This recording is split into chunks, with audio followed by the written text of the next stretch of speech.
Bună ziua, colegi columbofili!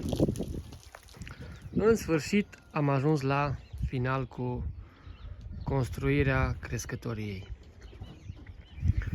Și acum vreau să vă mulțumesc pentru like-urile care mi le-ați dat la clipurile celelalte, pentru numărul mare de vizualizări. Vreau să vă mulțumesc și vreau să fiți alături de mine pentru că o să încep cu voi o ediție de mai multe episoade, săptămânal, cel puțin un episod, în care vă voi arăta ce fac la porumbei. O să înceapă și antrenamentele cu ei, o să încep și concursurile cu ei. Precizez că sunt amator, nu vă așteptați să ies locul 1, locul 2, dar pentru început la mine e hobby și mă bucură nespus de mult acest sport columbofil. Am reușit, am și mutat deja puișorii. Prima serie am mutat-o, mai am din ei acolo, doar că îi mai lăs un pic cu părinții. Așa arată crescătoria mea din exterior. O să vă fac un clip și dinăuntru imediat.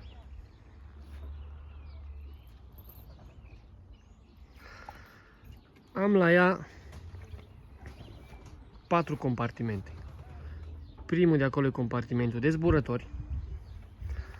Aici unde nu se vede nimica e compartimentul de femele văduve. Și aici mai sunt încă 2 compartimente pentru pui. Momentan e un singur compartiment. După ce o să am mai un numeric mai mare de porumbei, atunci o să-l compartimentez în 2. Până atunci e 1. Sistemul meu de zbor în anul acesta va fi văduvie și voi zbura cu ambele sexe. Așa.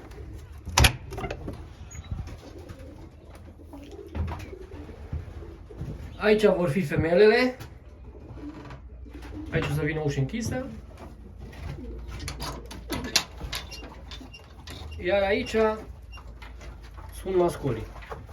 Momentan îs la pereche pentru că vreau să îi separ în momentul când au ouăle 9-10 zile. După cum am calculat eu, o să fie înainte de prima etapă cu 3 săptămâni. Sistemul va fi în felul următor. La antrenament voi face doar o singură dată pe zi, spre seară. Voi da drumul la femele pe Sputnik, în timp ce masculii vor fi închiși pe Sputnikul ăla. Când femelele vor veni, vor intra să mănânce pe boxa masculilor, masculii o să-i elibereze afară din partea aia. Ca femelele să poată stea liniștite pe boxele masculilor în fiecare zi. Se vor întâlni doar joia când o să vină de la un antrenament și de la etapă. Atât. Așa. Iar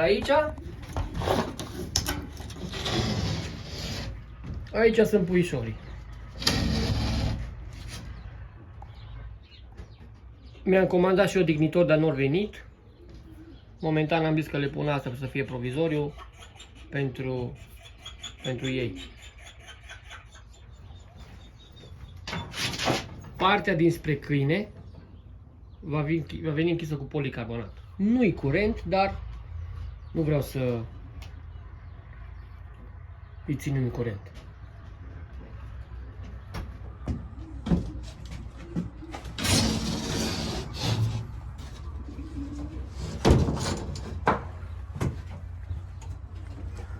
Ar mai fi multe de făcut, dar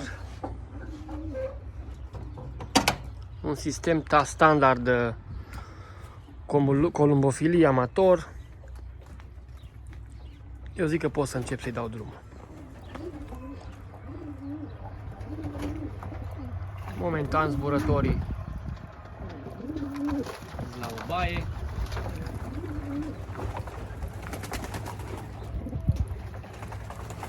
Momentan n-am început cu niciun tratament la ei, nici măcar pentru tricomonoză, nici coccidioză, nici de nici de respirator. Aștept să încep cu ei antrenamentele undeva până 10-15 aprilie, am zis eu, și atunci o să-i văd cum se comportă, dacă trebuie să le fac. Dacă nu trebuie să le fac, nu le fac niciun tratament. Momentan zboară în jurul crescătoriei, aproximativ cam 25 de minute zboară, dar masculii cam trage stolul în jos și se bagă pe boxe și de-aia nu pot să-i contorizez bine cât zboară. Dar undeva la jumătate de oră aproximativ zboară toți. Alții care sunt mai harnici, ei zboară până la 45 de minute. Dacă v-a plăcut acest clip, dați un like, dați un subscribe ca să fiți la curent cu cele mai noi clipuri ale mele. Acolo va fi locația mea unde o să-i aștept.